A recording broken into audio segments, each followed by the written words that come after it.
Merci beaucoup. Bonjour à tous et merci beaucoup pour cette introduction stimulante. Alors j'espère que ça sera à la hauteur de ce qui vous est annoncé. Alors c'est vrai que si, comme on vient de vous dire, moi je ne suis pas sociologue, je ne suis pas philosophe. Donc à la limite, on peut se demander quelle peut être la pertinence d'un neurologue ou d'un neuroscientifique pour s'intéresser à une question qui a trait à sommes-nous dans une société de la connaissance? Quelle distinction pouvons-nous établir entre le concept d'information et de connaissance? Une question aussi que j'adresse aujourd'hui après avoir discuté avec Guillaume Ploin à plusieurs reprises, qui pouvait évidemment directement vous concerner dans vos métiers. Alors la raison pour laquelle il y a peut-être quelque chose à voir du côté de mon métier, du côté des neurosciences, et notamment d'une branche des neurosciences qu'on appelle les neurosciences de la cognition. C'est-à-dire, vous savez que les neurosciences peuvent adresser des questions sur le fonctionnement du système nerveux, mais à des étages très différents, depuis la génétique, la biologie cellulaire, les biologies moléculaires, l'organisation des tissus nerveux, l'embryologie, le développement, bref, vous pouvez imaginer facilement un univers qui peut se déployer et qui est assez riche. Alors il y a une branche des neurosciences qui est vraiment à l'interface entre la psychologie et les neurosciences et qui cherche à voir comment la pensée, pour aller vite, s'inscrit dans l'activité cérébrale. Et c'est un domaine auquel je sais que vous êtes assez souvent familier parce qu'il y a des relations très fortes entre, disons, les métiers en général, au sens très large, de l'informatique et des neurosciences cognitives. Comme vous savez sans doute, même la naissance de ce domaine, notamment de la psychologie cognitive, doit beaucoup au développement de l'intelligence artificielle, à des cybernéticiens, des informaticiens, etc. Donc ce sont des domaines qui ont une proximité assez forte. Et on va voir qui, des fois, dépassent même la proximité, donnent des métaphores plus ou moins correctes. Alors, pour revenir aux neurosciences de la cognition, il s'agit donc de savoir comment la pensée s'inscrit dans l'activité d'un cerveau, et plutôt, pour être plus exact, dans l'activité de plusieurs cerveaux qui interagissent ensemble. Et à ce titre, on peut donc s'emparer, comme j'essaye de le faire, s'emparer de cette vieille question, qui n'est pas une question neuve. Quelles sont les distinctions éventuelles, pertinentes ou pas, que nous pouvons poser entre qu'est-ce que c'est que l'information, qu'est-ce que c'est que la connaissance, mais revisiter donc cette vieille question qui intéresse tout le monde, depuis l'Antiquité, on pourrait dire, mais revisiter cette question à la lumière de connaissances plus récentes, et notamment de connaissances, vous allez voir que je vais essayer de vous transmettre, qui, on peut le dire de manière assez schématique, proviennent peut-être des 40 dernières années, et plus exactement même des 20 dernières années, qui vont nous permettre d'apporter un éclairage assez nouveau. Voilà. Donc ça, c'est pour, vraiment de manière très rapide, vous dire en quoi il y a peut-être quelque chose à glaner à partir de ce domaine-là. Maintenant, la question qu'on pose, comme je vous l'ai dit, c'est une question qui n'a rien de nouveau. On a souvent un petit peu l'illusion de partir from scratch à chaque fois et de reposer des questions, mais si vous ouvrez vos livres de philosophie, de sociologie plus récemment même, eh bien, cette question de qu'est-ce que c'est que l'expérience de la connaissance, on la trouve inscrite dans dans très nombreux mythes, par exemple, notamment des civilisations européennes que je connais mieux, mais également en philosophie, par exemple, on en parlera rapidement, mais dans l'allégorie de Platon sur la caverne, ces hommes enfermés dans la caverne, enchaînés, qui voient que le reflet de la réalité est projeté sur un mur, etc., et qui du coup construisent leur expérience à partir de ça, en gros une sorte de matrix chez Platon, hein, c'est pas moi non plus qui le dis, c'est évident. Eh bien, ces questions de quel est le rapport du sujet à la réalité, à l'information, disons, et comment s'élabore cette expérience intime, c'est une question vieille comme le monde. Donc ne pensez pas que ce que je vais vous dire de manière naïve ou ouverte, c'est la formulation d'une nouvelle question. C'est une question qui a trait à la condition humaine depuis la nuit des temps. Et c'est en ça qu'elle peut nous intéresser et sortir du domaine propre qui est le mien. Alors, par où on peut commencer ? On peut commencer par un constat ou par un diagnostic. Moi, une partie de mon métier, c'est d'être neurologue, donc c'est une branche de la médecine. Et quand vous êtes médecin, et notamment neurologue, vous vous intéressez à dégager des symptômes qui peuvent attirer votre attention, par exemple. Alors le symptôme qui, moi, m'a attiré, c'est que ce que je trouve assez paradoxal, on peut en discuter d'ailleurs, c'est que depuis quelque temps, on peut dire depuis les années 2000 à peu près, en Europe notamment, disons dans les pays industrialisés, il y a ce concept de société de la connaissance qui s'est imposé de manière assez progressive et de manière assez décomplexée. Une date en tête, et c'est pas mon métier, je suis pas sociologue, je suis pas historien, mais au Conseil européen de Lisbonne, c'est écrit noir sur blanc, nous allons développer une économie de la connaissance, nous sommes la société de la connaissance. Quand vous voyez plus localement en France comment ça se traduit, eh bien si vous ouvrez les programmes des différents partis politiques, là c'est une des rares situations de consensus. Depuis la société de la connaissance, même prônée par l'UMP, à la société de connaissance ouverte. Donc chacun met son adjectif qualificatif à la fin pour se distinguer. La société de la connaissance ouverte du PS ou la société de la connaissance partagée du Parti communiste. Bref, là, tout le monde revendique de manière assez naturelle Nous sommes entrés dans la société de la connaissance. Constat numéro 1.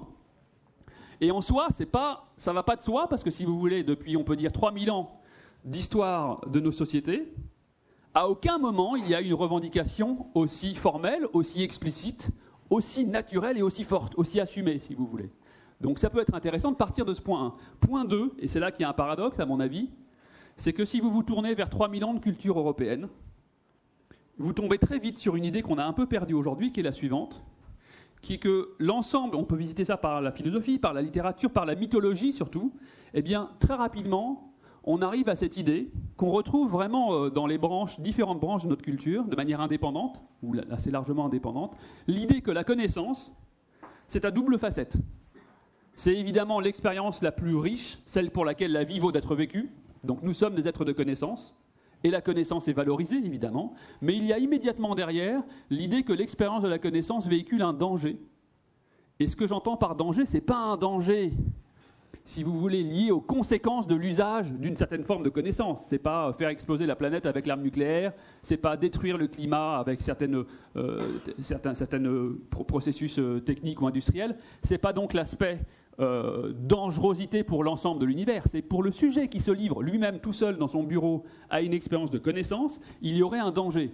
Pour rapidement vous convaincre de la présence de cette dimension dans notre culture, vous prenez du côté judéo-chrétien, on peut commencer avec l'arbre de la connaissance en fait. La raison pour laquelle l'homme devient mortel, c'est qu'il consomme le fruit de l'arbre de la connaissance. Alors pas n'importe quelle forme, du bien et du mal, on peut y revenir, mais c'est directement une histoire de connaissance. Quand vous allez dans la mythologie grecque, les mythes foisonnent. À la limite, le mythe d'Icare, qui a plusieurs interprétations, la proximité avec le soleil peut être entendue et déployée et interprétée, et ce n'est pas de mon fait, comme une recherche d'une proximité à tout prix, sans limite, avec la vérité, avec une connaissance parfaite en fait, et qui arriverait une fois de plus à la mort du sujet, la mortalité. Quand vous prenez la caverne, c'est la même chose, parce que je ne vous ai pas raconté l'histoire, la fin de l'histoire de la caverne. Dans la fin de l'histoire de la caverne, qu'est-ce qui se passe dans cette expérience de pensée de Socrate qui dit à Glaucon, un jeune apprenti philosophe, imagine qu'il y a un homme qui soit libéré, et qui monte la caverne, et on lui apprend à voir non pas l'ombre, mais directement en fait la source de la lumière, la source de l'expérience du réel.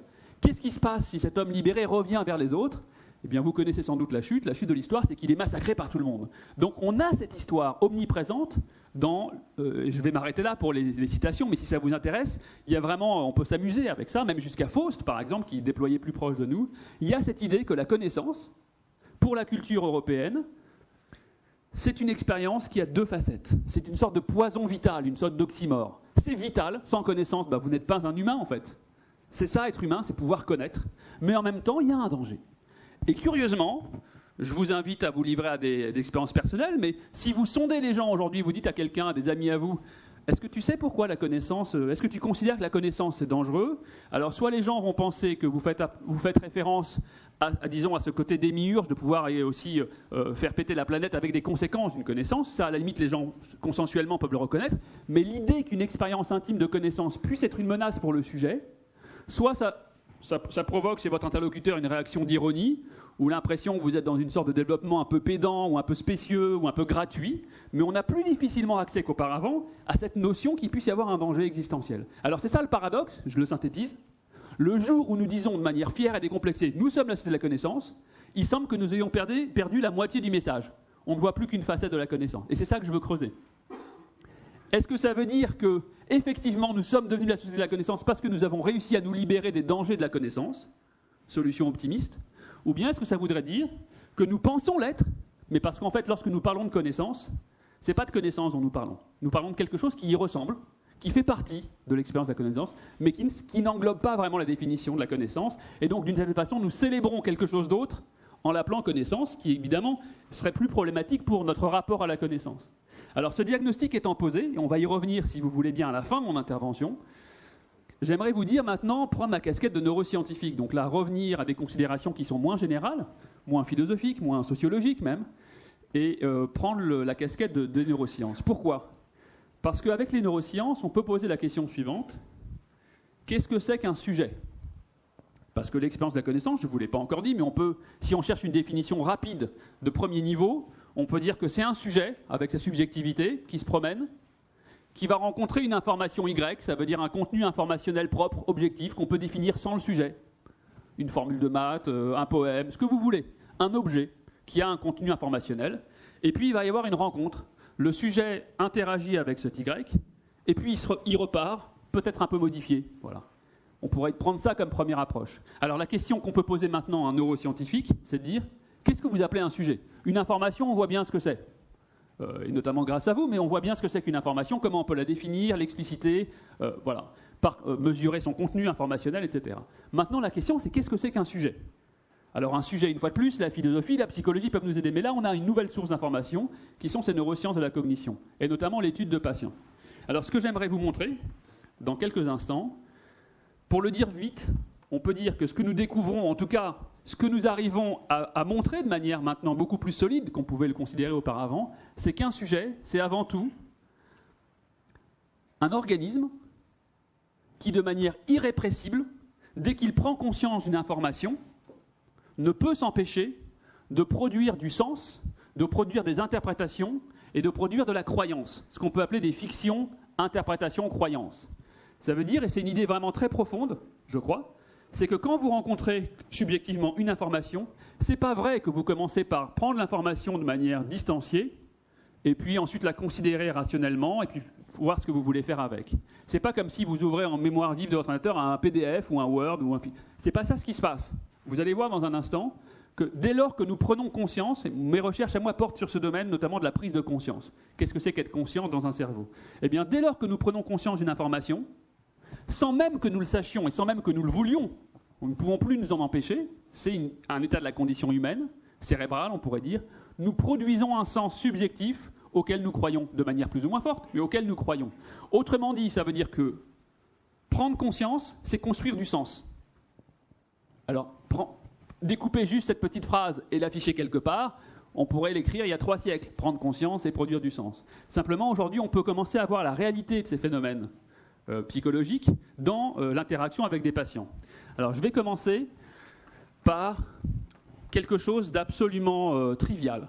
Mais vous savez qu'en science, souvent les choses triviales, une fois qu'on rigole de leur trivialité, du côté banal, évident, on peut ensuite prendre un deuxième temps et se dire, en fait, est-ce que c'est si banal que ça? Alors, ce que je vais vous montrer, c'est très court, hein, vous allez voir, ça dure 40 secondes.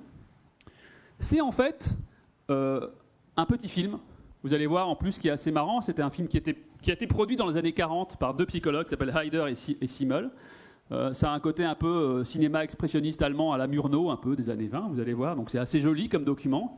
Mais ce que vous allez voir, je vous le dis à l'avance, vous allez voir pendant 45 secondes des formes géométriques. Donc des ronds, des triangles, des rectangles. Et vous allez voir, je vous demande juste de voir le film silencieusement, sans rien faire de particulier.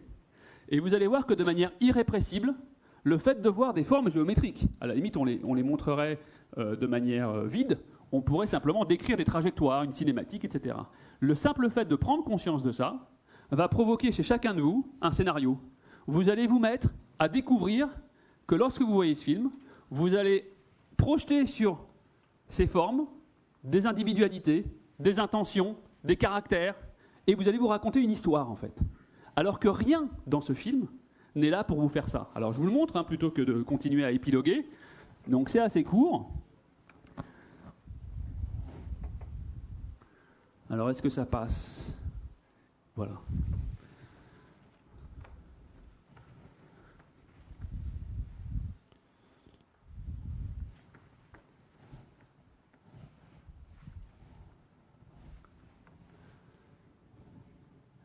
Donc voilà, dès là, ça y est, vous êtes dedans. On voit qu'il est plutôt un personnage féminin, des personnages masculins. On imagine les regards, l'attention, les émotions. On est traversé par des sensations différentes. Voilà, hop. Et là, vous êtes complètement dedans, alors que c'est un triangle, c'est un rond. Voilà. Alors, ce n'est pas une chambre du Novotel de New York. Mais vous voyez, en fait, on est là-dedans. On est dans la production d'histoire, en fait. Alors, c'est tourné en 1944, mais ces 2 psychologues avaient eu la bonne idée de partir aux États-Unis avant la guerre. Donc, il y a une happy end du film, n'ayez pas peur. Voilà, le couple se retrouve, ils sont joyeux, ils célèbrent ça ensemble, et ils s'en vont, et le méchant va tout casser de rage, comme ça. Il ne pourra pas supporter cette situation. Voilà, il les cherche, ils ne sont pas là. Voilà, et il casse tout. Alors, où je veux en venir en fait avec cette histoire, c'est que si vous reprenez maintenant ce qu'on vient de voir, ça illustre de manière juste très très basique cette notion que je vous donne, mais qui n'est pas évidente à saisir parce que nous y sommes un peu aveugles aussi, c'est que prendre conscience, c'est produire du sens. Ce n'est pas que ça. Vous ne produisez pas du sens à partir de rien, c'est à partir des informations qu'on vous délivre. Mais vous produisez quelque chose, et si on rentre dans le détail, là, vous convergez vers une sorte d'attracteur d'interprétation commun, donc tout le monde pense la même chose. Mais dans le détail, chacun va pouvoir se construire sa narration personnelle là-dessus. Et une fois qu'on rentre avec cette option-là, cette vision de ce que c'est qu'un sujet, on commence à mieux voir déjà en quoi la connaissance, une expérience subjective avec des informations, ne se limite pas à l'information. C'est-à-dire que si vous voulez parler de la connaissance, il faut parler de la transformation du sujet, et ce qu'on entend par sujet, c'est cette machine à fiction. Cette machine à fiction du sujet. Alors je vais vous donner des exemples plus tangibles encore. À la limite ça déjà, là aussi encore, après on va vraiment plonger dans le cerveau. J'espère que vous êtes prêts. Là sur ce tableau de Bosch par exemple, vous voyez, qui s'appelle le magicien, vous avez une sorte de prestidigitateur là, qui fait apparaître ou disparaître un objet. On peut, voilà, dans sa main il y a un objet qui apparaît, et vous êtes le bourgeois en face qui regardait cette situation, cette scène, et qu'est-ce qui se passe? Il n'en croit pas ses yeux de voir quelque chose qui apparaît ou qui disparaît. Et là aussi, si on s'arrête un instant, imaginez que je sois un prestidigitateur, qu'en claquant des doigts, je disparaisse, à la David Copperfield. La première chose que vous vous direz c'est incroyable, ou quelque chose comme ça. Et qu'est-ce que ça veut dire, c'est incroyable? Ça veut dire que vous êtes en train de me dire qu'à l'instant d'avant, non seulement vous perceviez des choses, mais vous y allouiez une certaine croyance. Vous dites, je crois. C'est-à-dire que quand vous pensez, et quand nous pensons, c'est pas juste que nous interprétons, que nous racontons des histoires, mais nous produisons également des croyances subjectives. Et donc le fait que quelque chose disparaisse, ça met en cause votre système de croyances. Alors là, de manière un peu minuscule, mais vous pouvez facilement imaginer que quand vous tombez sur certaines informations, certaines même constructions dans des domaines tout à fait différents, vous puissiez être radicalement transformé dans vos croyances, dans vos fictions, dans votre construction identitaire, dans ce que vous pensez de vous-même, dans cette construction même fabulatoire qui est votre moi à vos propres yeux. Et bien tout ça, on peut commencer à toucher du doigt en quoi ça peut être non pas sulfureux, mais être une expérience de richesse, transformation du sujet, dynamique de la vie du sujet, mais également crise du sujet, en tout cas dans ces situations antérieures. Alors, on va maintenant rentrer dans une illustration vraiment cérébrale. Et vous allez voir, cette illustration, pour moi, en tout cas, c'est une des expériences que je trouve les plus démonstratives de ce besoin irrépressible de produire du sens. Alors, vous savez que nous avons un crâne, que nous avons un cerveau sous le crâne, et que nous avons deux hémisphères, l'hémisphère gauche, l'hémisphère droit. Pour faire simple, on va dire que la plupart d'entre nous, quand nous parlons, quand nous nous exprimons oralement, c'est l'hémisphère gauche qui contrôle l'appareil phonatoire et du langage. Donc, quand vous me parlez ou quand je vous parle, on va dire que c'est essentiellement notre hémisphère gauche qui est en contrôle de ce qui se passe, de ce que donc vous produisez comme langage. D'accord ? Mais les deux hémisphères ont des capacités de compréhension, pas les mêmes, mais compréhension. Et enfin, pour tout finir, vous savez que lorsque vous fixez droit devant vous, si je vous présente un objet à gauche, l'information visuelle qui passe dans votre rétine va aboutir d'abord à l'hémisphère opposé. C'est croisé dans le cerveau, notamment pour la vision, mais pas que. Donc quand il y a un stimulus à gauche, c'est l'hémisphère droit qui reçoit l'information, et vice-versa, si c'est à droite, c'est l'hémisphère gauche. Alors ce qui se passe, c'est qu'à l'état normal, tout ça est bien fait, vous avez deux hémisphères, mais ces deux hémisphères sont étroitement en relation, sont étroitement connectés, parce que vous voyez ici, qui est le corps calleux, c'est-à-dire un épais en fait, câblage de fibres blanches de neurones. Donc il y a des milliards de neurones qui connectent en fait, de l'avant vers l'arrière les différentes régions cérébrales. Ce qui veut dire qu'en fait, si on prend une information, si on prend un... je ne sais pas si je dois avoir le laser doit marcher. Si on prend, je vous montre un stimulus à gauche, normalement ça commence par être traité ici dans votre hémisphère droit, mais très vite à l'état normal, cet hémisphère droit va pouvoir informer l'hémisphère gauche. Autrement dit, les deux hémisphères auront accès à des informations de manière immédiate, quasi immédiate. Alors ça, c'est quand ça se passe bien.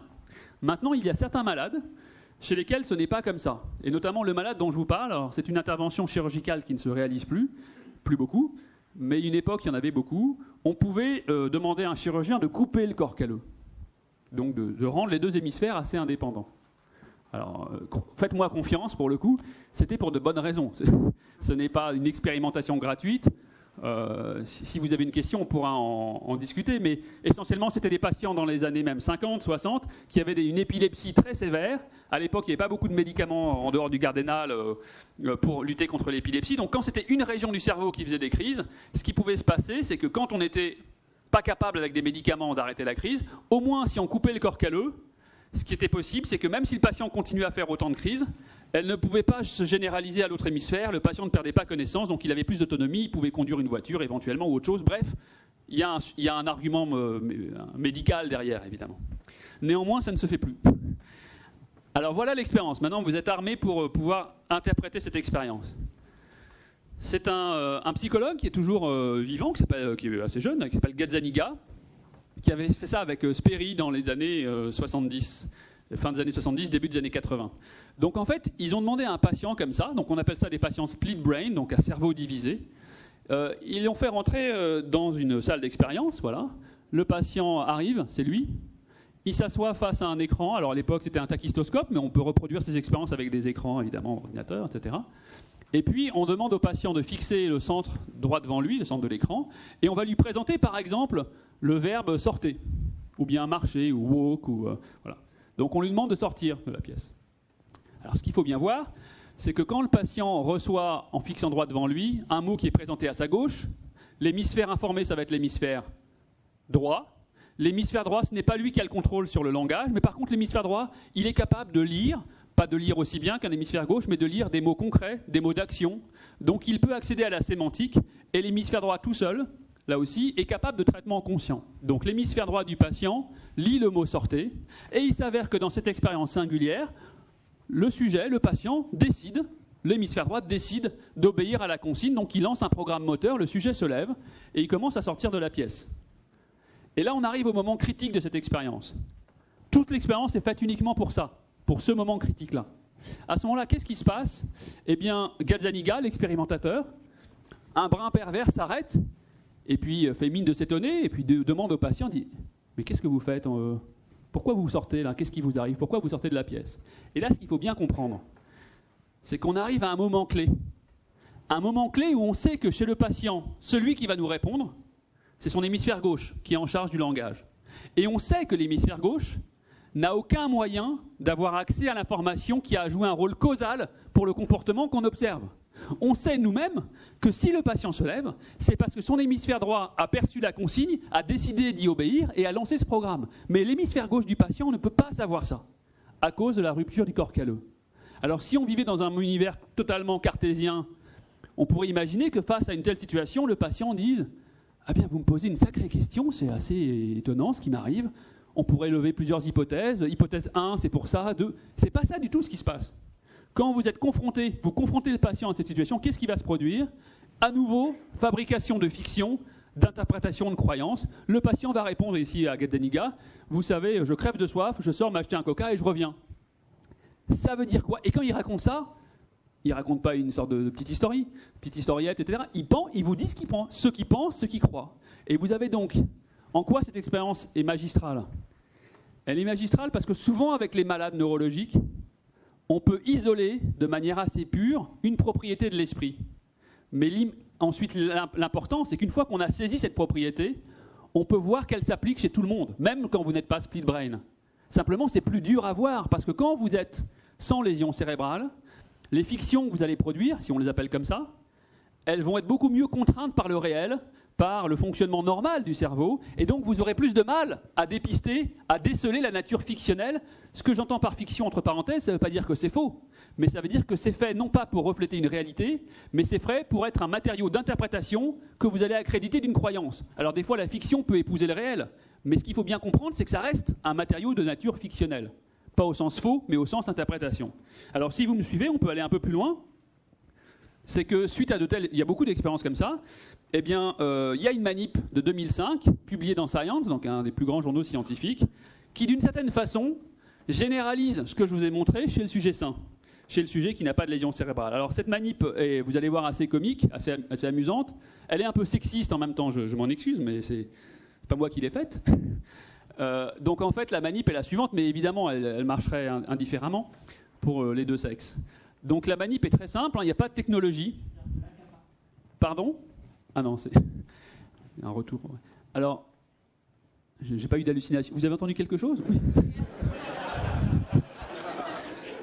Je ne savais pas s'il y avait un écouteur en même temps. Sinon, il faut que j'aille consulter. Voilà. Alors, en fait, là, c'est une manip, et c'est assez élégant parce que la plupart, si vous ouvrez Science ou Nature, vous allez voir plein de papiers, passionnants, hein, mais avec une grande technologie. Là, il n'y a pas de technologie, en fait. La technologie est élémentaire. On prend des sujets qui vont bien, qui n'ont pas de maladie neurologique ou psychiatrique, mais qui sont plutôt des hommes assez jeunes. Et la manip est ça, c'est la suivante. Si vous êtes un homme et que vous passez de la manip, ben vous allez chez ses collègues scandinaves, vous vous asseyez face à une table. En face de vous, il y a un expérimentateur ici en blanc. Et à chaque essai de l'expérience, on vous montre 2 photos de jeunes femmes et vous devez indiquer laquelle vous préférez. Et vous êtes payé pour faire ça. Alors vous voyez, typiquement, on montre 2 photos. On demande au sujet qui est en vert là, de choisir laquelle il préfère, les 2. Et puis ensuite, ce qui se passe, c'est que l'expérimentateur retourne les 2 cartes, tend la carte que le sujet vient de choisir, et puis le sujet la retourne, et là, il doit donner son argumentation. Pourquoi j'ai décidé que c'était cette photo qui me plaisait plus que l'autre? Et donc, il donne son discours subjectif, son interprétation, sa croyance, etc. Le point marrant, c'est que, évidemment, vous l'aurez compris, l'expérimentateur lui-même est un prestidigitateur. Et donc, dans à peu près 5 à 10% des essais, il y a plusieurs centaines d'essais, il a une carte cachée dans la manche, et en fait, il va tendre au sujet la carte qu'il n'a pas choisie. Donc, vous êtes face à 2 photos, vous en choisissez une, et on vous demande de justifier pourquoi vous avez choisi l'autre. Et le truc, c'est que ça marche. Ça veut dire que vous êtes absolument capable de justifier une décision qui est la décision opposée à celle que vous venez de prendre. Et le lien avec ce qu'on vient de voir avant, ça veut dire qu'on est là-dedans. Ça veut dire que dès lors que vous prenez conscience d'une information confrontée à ce qu'on vous demande, eh bien, nous ne pouvons pas empêcher ces processus de production de signification de se mettre en branle, à notre insu même. D'accord ? Alors, je vais terminer avec une dernière histoire neurologique avant peut-être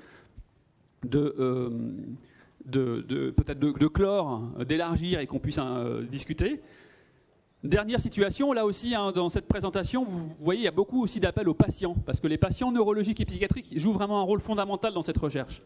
Alors, il y a un syndrome, et je vais terminer avec cet exemple-là, il y a un syndrome psychiatrique qui est absolument fascinant, qui est assez rare, mais qui devient maintenant de plus en plus popularisé par des œuvres de fiction, des romans, des films.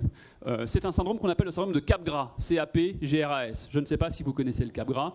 Alors le Capgras, heureusement, c'est rare.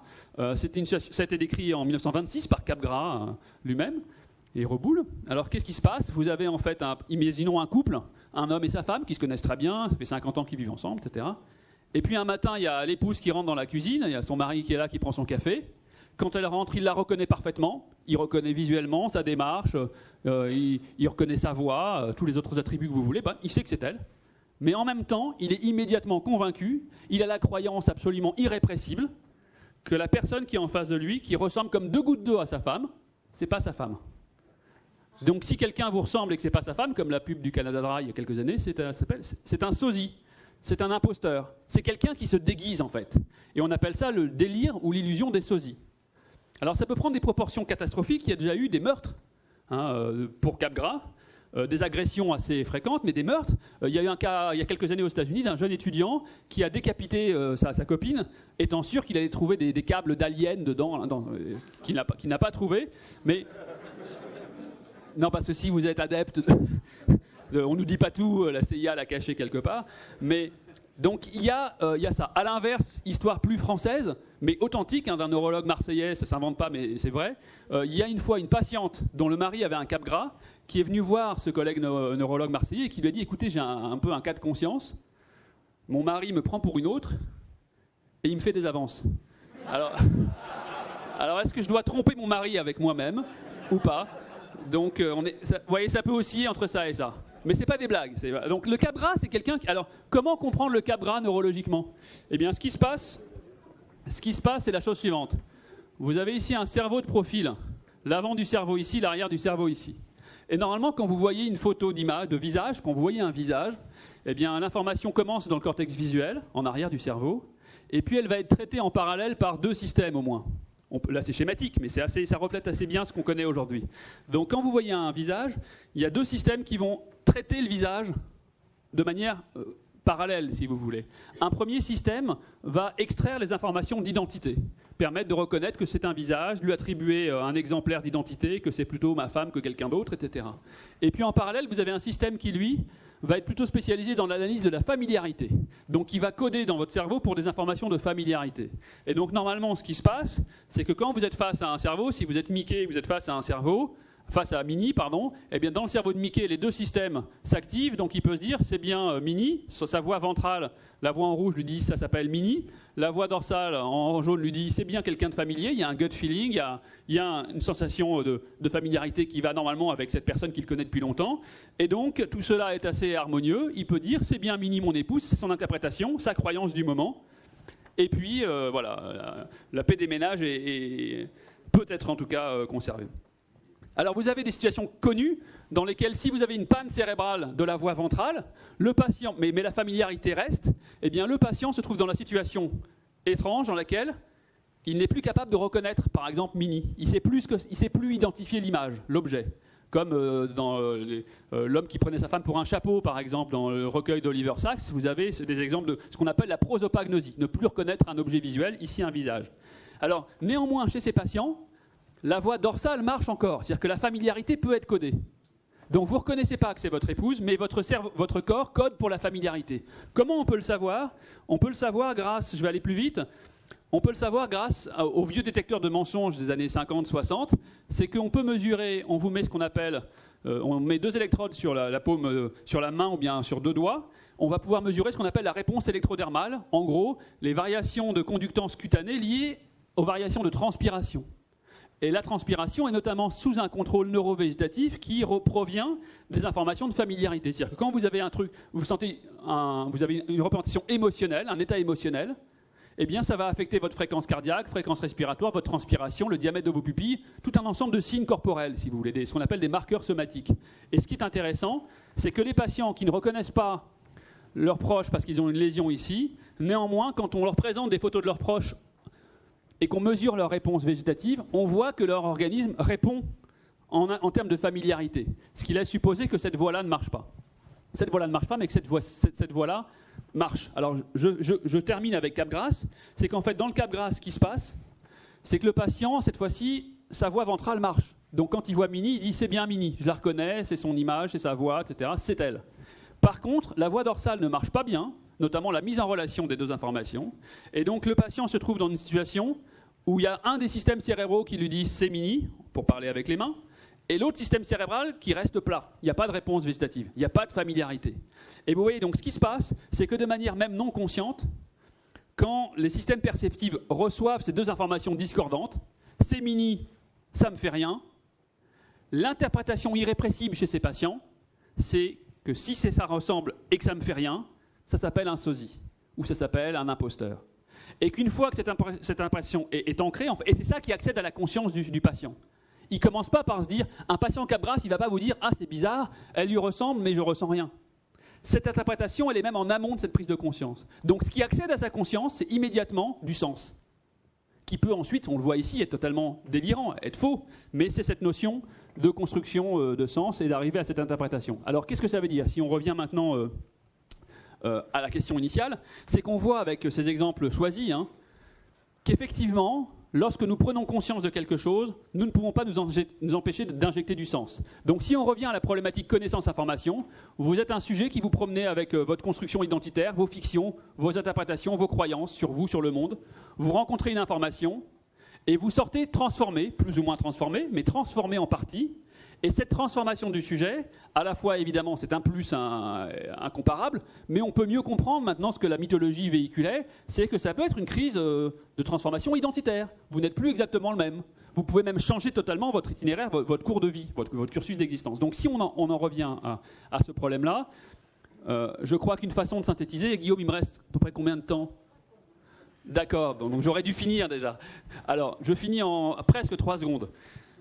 C'est que premièrement, il ne s'agit pas, en tout cas de mon point de vue, là j'enlève ma casquette de neuroscientifique, mais il ne s'agit pas de mon point de vue de faire une critique de l'information. Je ne suis pas du tout, moi, il y a des gens qui font ça. Moi, ma position, en tout cas, n'est pas du tout de dire on vit dans un monde où l'information s'est débridée, il y en a trop. Ce n'est pas le problème.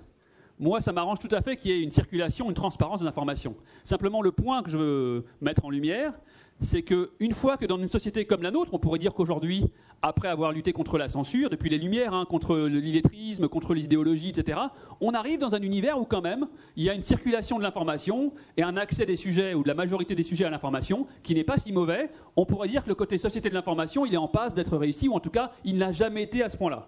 Mais simplement, ce que je veux dire, c'est que ça, ce n'est pas prendre en compte les problèmes propres à la question de la connaissance.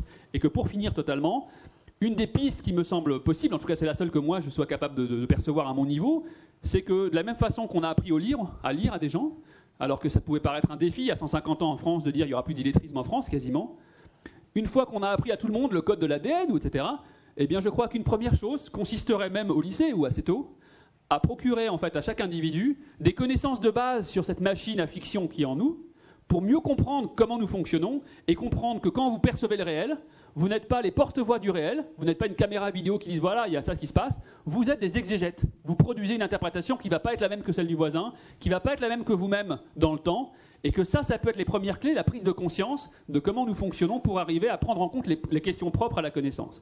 Mais je crois que j'étais trop long, je suis désolé d'avoir dépassé, je vous remercie pour votre attention. Merci. Merci.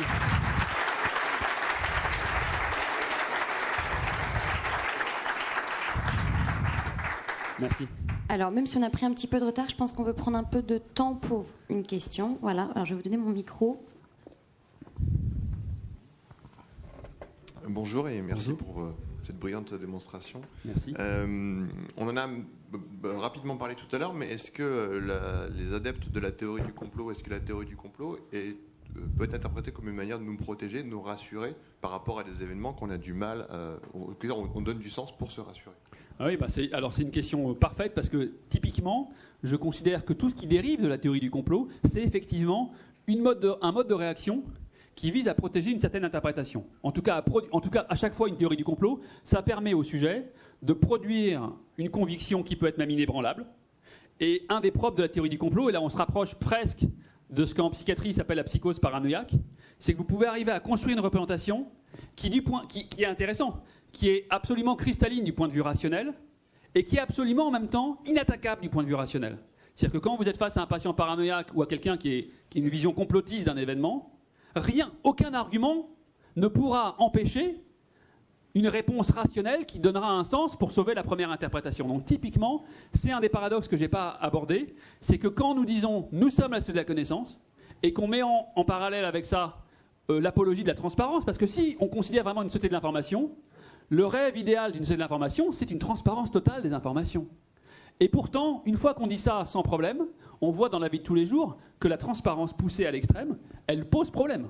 Elle pose problème dans la vie conjugale, dans la vie intime, elle pose problème dans la vie des sociétés, dans l'accès à l'information sensible, elle pose problème dans l'information médicale. Quand vous devez annoncer à quelqu'un qu'il a une maladie grave ou un pronostic, etc., eh bien vous êtes dans tout sauf de l'information pure.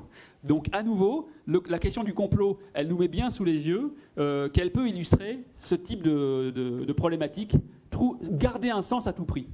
Et j'appelle ces phénomènes, par exemple en neurosciences, il y a ce que moi j'avais appelé la neurorésistance, c'est que vous avez beaucoup de gens qui vont vouloir résister aux neurosciences, et quand on essaie de discuter, alors des fois c'est pour des bonnes raisons, c'est de dire attention, vous êtes une science jeune, vous pouvez tomber dans du scientisme quand il y en a eu en anthropologie, en génétique, etc. Et c'est tout à fait légitime de dire ça. Mais souvent derrière, ce qu'on voit, c'est qu'il y a aussi une protection de la subjectivité. Avoir peur qu'en levant le drap sur qui nous sommes, on perde notre liberté. Ce qui n'est pas du tout l'enjeu. Simplement, c'est d'entendre qu'est-ce que ça veut dire que ce mot de liberté et quelle est la marge dans laquelle elle se joue, qui n'est pas du tout celle dans laquelle on imagine intuitivement qu'elle se déploie de manière illimitée. Merci. Est-ce qu'il y a une autre question? Parce qu'en fait, on a encore un peu de temps. Ah bah. En fait. Non, mais c'était pour les questions. Mais j'avais pas terminé. Voilà, je pose une petite question. On a eu beaucoup de littérature récemment sur Does Google Make Us Stupid? Il y a eu un Nicolas Carr, un auteur connu en informatique, qui a écrit un livre sur le fait que finalement cette société de l'information, ça faisait qu'on n'arrivait plus à transformer ça en connaissance et qu'on devenait peut-être un peu idiot. Alors j'ai envie de lancer un peu le sujet. Alors, évidemment, je n'ai pas une réponse définitive, mais les quelques clés, en tout cas, ce que ça fait résonner chez moi, ça, Guillaume, c'est premièrement que, effectivement, dans l'expérience de la connaissance, il y a une question aussi de temporalité. C'est-à-dire qu'il y a un temps propre au sujet pour pouvoir élaborer quelque chose sur quelque chose que vous avez rencontré. Donc, à la limite, moi, en voyant ça, ou bien en voyant ça chez mes enfants, dans le côté, disons, contemporain de l'information que je trouve le plus problématique, c'est pas tellement l'accès, etc. C'est pas tellement l'accès aux informations, mais c'est plutôt le changement de style cognitif. Ça veut dire d'être effectivement en permanence interrompu dans vos activités par quelque chose qui va être même éventuellement très intéressant, mais en tout cas donc la temporalité psychique à la limite, c'est ça qui peut-être pose problème, mais plus que la disponibilité de l'information. En tout cas, j'envisage pas, je me trompe peut-être, mais ce que tu dis, ça demande aussi d'authentiques études psychologiques et sociologiques sur l'impact, mais je le verrai plus en termes de style de fonctionnement mental. De la même façon, pour finir cette question, qu'on a tendance à l'oublier, mais si vous imaginez, on a le même cerveau qu'évidemment que nos ancêtres il y a 100 000 ans, il n'a pas vraiment évolué.